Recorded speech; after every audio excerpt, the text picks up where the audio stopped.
Necə ki, Peyğəmbərimiz bunu gözəl şəkildə vəsf edib, müminin halı necə də heyrətamizdir.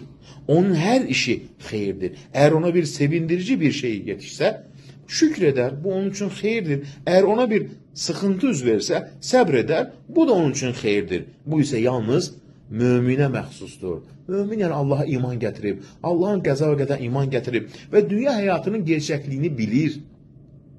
Yəni mömin xəstəlik, yoxsulluq və ya buna bənzər hallarla imtihan olunduqda, hansı ki, hər kəs bunlara bu həyatda məruz qala bilər, imanı və sahib olduğu qənaət və razılıq səbəbilə Allahın ona bölüşdürdüyü ilə razı qalır.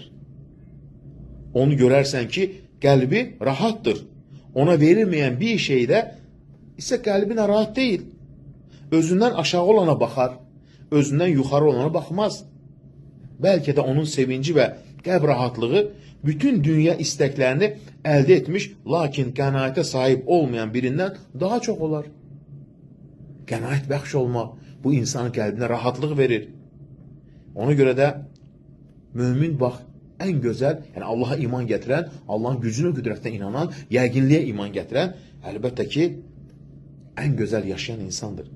Ona görə imanın tələbini yerinə yetirməyən kəs görərsən ki, yoxsulluq və ya bəzi dünya istəklərindən məhrum olduqda, onu həddindən artıq narahatlıq və nigarançılıq içində görərsən.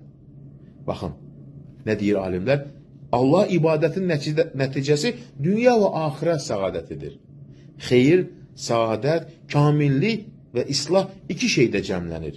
Faydalı elm və salih əməl. Nə qədər yaxşı əməl etsən, o qədər qəlbin rahat olacaq.